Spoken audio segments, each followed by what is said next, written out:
oi, oi, alunos do quinto ano, bem-vindos a mais uma aula de Geografia e dessa vez nós vamos falar sobre o potencial econômico nas cidades. Bom, pessoal, para começarmos essa aula é importante saber que as cidades, elas têm múltiplas funções. Como assim, tia? Por exemplo, algumas cidades, elas possuem um potencial específico para determinadas atividades econômicas, que geralmente elas têm maior destaque na região.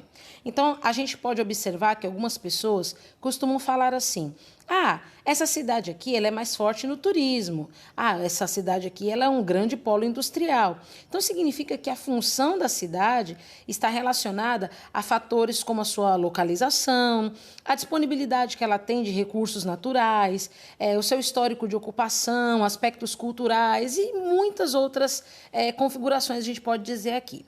Mas, por exemplo, vou te mostrar aqui agora algumas imagens de algumas cidades que elas têm alguns destaques específicos e a gente vai poder entender qual é o potencial econômico que essa cidade possui, tá certo? Então vamos observar. Esta é a primeira cidade, ela está no seu livro na página 11, tá bom? Você já ouviu falar dessa cidade alguma vez?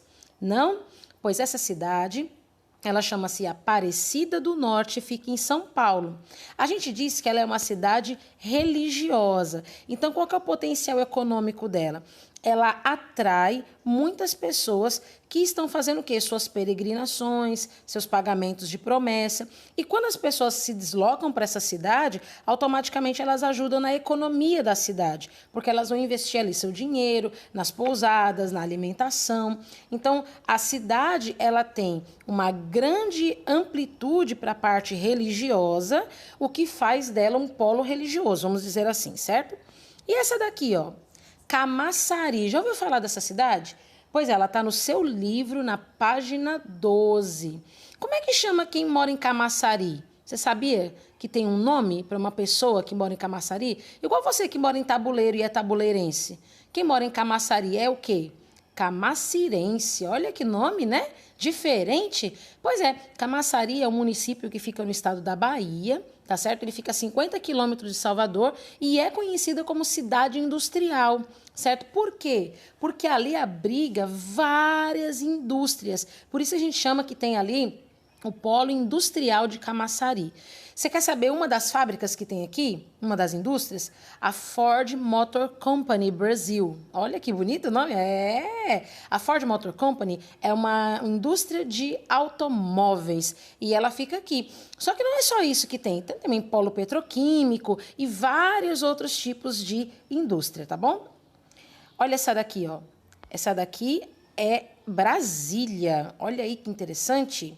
A cidade de Brasília, ela é o Distrito Federal do Brasil, ou seja, é a sede do poder máximo da nação, ou seja, a sede do poder político, do poder público. Então, a gente diz que ela é uma cidade político-administrativa. Então, além dela ter um apelo também turístico, porque, afinal de contas, ela é a sede, né, do Brasil, ela também ali tem todas, vamos dizer assim, a reunião de todos os ministérios, de todos os setores relacionados à administração do Brasil. Então, ela é uma cidade político-administrativa. Olha que bonita Brasília. Ah, e outra coisa, a gente já estudou quem foi a pessoa que ajudou na construção, né, na projeção da cidade, porque a cidade de Brasília é uma cidade planejada, né? Você se lembra de Oscar Niemeyer? Pois é, foi ele que planejou essa cidade aqui. E essa cidade aqui, olha que bonita, gente. Essa cidade aqui, ela é a cidade do Rio de Janeiro. Aqui é uma das praias do Rio de Janeiro, certo? Qual seria o potencial econômico das praias do Rio de Janeiro? Você sabe me dizer? Turismo, muito bem. Então, a gente tem aqui as praias do Rio de Janeiro, que são pontos turísticos. Então, os turistas vão para lá fazer suas viagens de descanso, né? E acabam investindo dinheiro na economia, na hospedagem, né? Na compra de artesanatos e outras coisas, né? Então, a gente também tem aqui a questão do turismo marítimo, né? Através do quê? Através dos passeios de barco, né? Que a gente chama de cruzeiro. Então, isso aqui é uma cidade que ela tem um forte apelo turístico.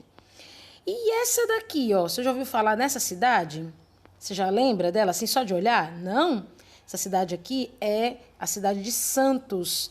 E Santos tem um porto, então é uma cidade portuária. Olha aí os barcos chegando aí, né, com os containers, né, trazendo aí as mercadorias, né, dos países que são, né, além do Oceano Atlântico. Então aqui é uma cidade porto. A gente chama de cidade portuária. Também está no teu livro aí na página 12. Certo? Então, ao longo da história, a gente pode perceber que as cidades podem mudar as suas atividades, certo? Depende do lugar onde elas estão. Por exemplo, ó, a cidade do Rio de Janeiro, ela está localizada onde? À beira-mar. Então, isso foi utilizado a favor dela para potencializar a parte econômica do turismo. E essa daqui também está à beira-mar, mas a parte que foi potencializada aqui foi transporte de carga, certo? Então, perceba que cada localidade vai trazer o quê? Um tipo específico de economia para ser explorado. Então, o que acontece? Quando acontece a situação de alguma área econômica entrar em declínio, que a gente chama entrar em queda, exige-se aí a busca de novos mercados e investimentos. Então, por exemplo, a cidade de São Paulo, antes ela era movida pela economia cafeeira, ou seja, a produção de café. Hoje, a principal função de São Paulo é prestar serviço especializado. E a gente vai ver isso aqui já já, certo? Aqui é a cidade de Santos, né? Cidade portuária. Olha, é muito grande, né? Pois é. Essa cidade que eu estou mostrando aqui para vocês é uma cidadezinha que está sendo formada aqui no Ceará. Lembra que a gente teve uma atividade na última aula de geografia que perguntava se você conhece, se aqui na região onde você mora tem uma cidade planejada? Pois é, essa cidade chama-se Cauípe e ela é a primeira cidade planejada daqui do Ceará. Olha que bonitinha. Isso aqui são só maquetes virtuais, tá? Ela ainda está em fase de loteamento, ainda está vendendo os lotes, mas ela fica à beira-mar, tá vendo? Ó? Olha como ela é toda organizadinha. Você consegue perceber? Olha as ruazinhas, bem arborizadinha. Você tá vendo? Olha a diferença ao redor. Olha como ela é bem organizada. Pois é, qual o potencial econômico dessa região aqui? Potencial econômico, primeiro, é bem-estar. Por quê? Porque a moradia é feita num lugar onde você pode perceber, ó, os prédios mais altos, que é o centro comercial da cidadezinha, vai estar localizado no centro e ao redor as casas. Por que essa organização? Para não bloquear a luz do sol sobre as moradias.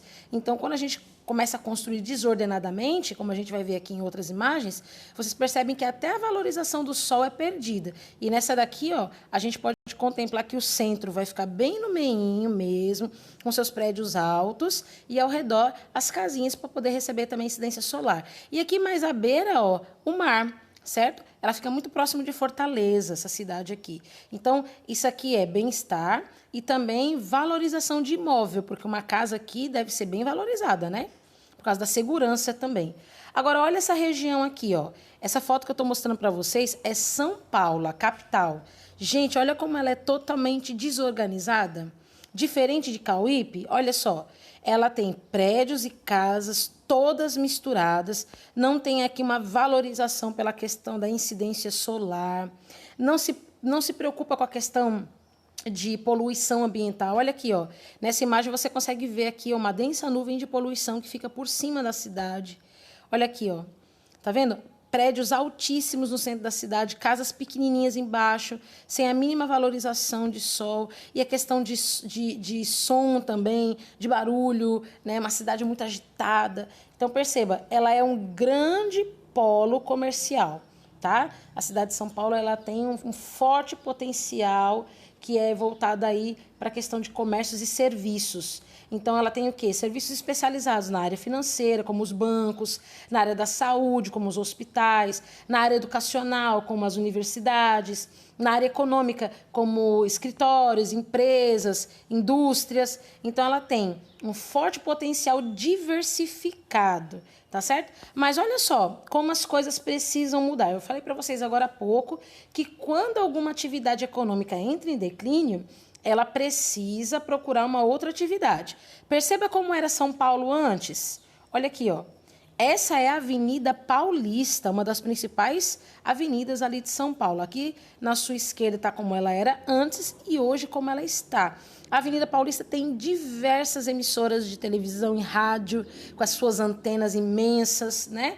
E ali trazendo uma espécie de um polo de informação, vamos dizer assim, né?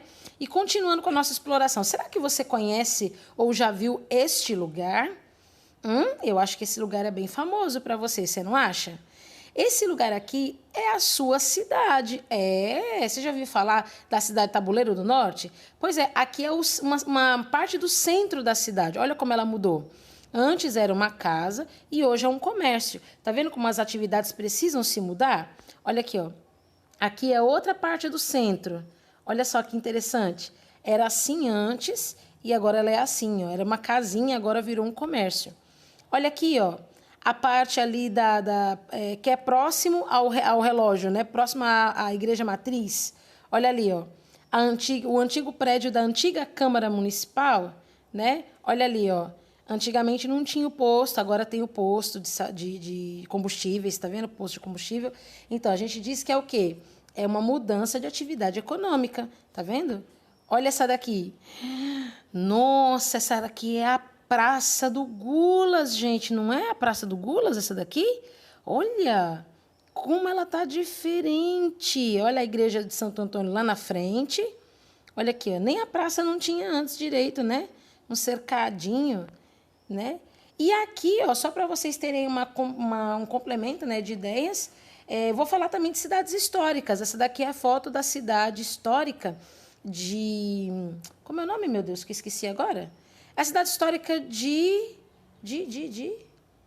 esqueci agora o nome dessa cidade. Que ficava... é a Vila Rica. Pronto, que agora é Ouro Preto. Isso, lá em Minas Gerais. Era Vila Rica e agora é Ouro Preto, que era uma cidade onde teve aí a exploração do ouro na época aí da colonização brasileira, né, por Portugal. Inclusive, que é o espaço, né, é o cenário da Inconfidência Mineira de Tiradentes. Olha como as casinhas são até hoje, ó, que é a igrejinha e as casinhas são assim até hoje, tá vendo aqui? Olha só que interessante. Pois é, aqui a principal atividade econômica há mais de 500 anos atrás era a exploração do ouro, né? Hoje já mudou esse conceito. Olha aqui é o centro de Fortaleza. Tá vendo aqui? É a Igreja da Sé. Aqui é o centro de Fortaleza. Fortaleza hoje é uma cidade que turística, não é isso? Olha aqui, ó, a cidade de Juazeiro do Norte, é outra cidade religiosa. Tá vendo a estátua aí do Padre Cícero? Olha aqui, ó, Juazeiro do Norte. Hoje ela tem um forte apelo turístico, sim, mas voltado para a religião. Olha aí a cidade de Fortaleza, turística, que é a beira da praia, né? E existem cidades que têm também um forte apelo comercial agrário ou pecuário, né? Então, a gente também tem esse tipo de cidades. Se você observar aí no seu livro, você vai ver que tem várias cidades que no período colonial elas tinham um tipo de exploração. Por exemplo, a cidade de Recife, no Pernambuco, ela era fortemente produtora de açúcar na época da colonização, certo? Hoje ela não é mais produtora de açúcar. Hoje ela é o quê? Uma cidade com função turística. E ela tem um desenvolvimento bem forte aí para a instalação de parques tecnológicos, né? Então, a gente pode ver que conforme o avanço econômico vai acontecendo, existe um objetivo de revitalizar aquele processo, né? E também de preservar as culturas. Então, no caso de Recife, ela preserva a cultura histórica da época da colonização, mas ela evoluiu para uma questão mais moderna, uma questão mais contemporânea, certo? Então, nós vamos encerrar aqui as nossas explicações e vamos fazer as nossas atividades no nosso livro, tá bom? Vamos lá para a sala de aula virtual. Beijo para vocês!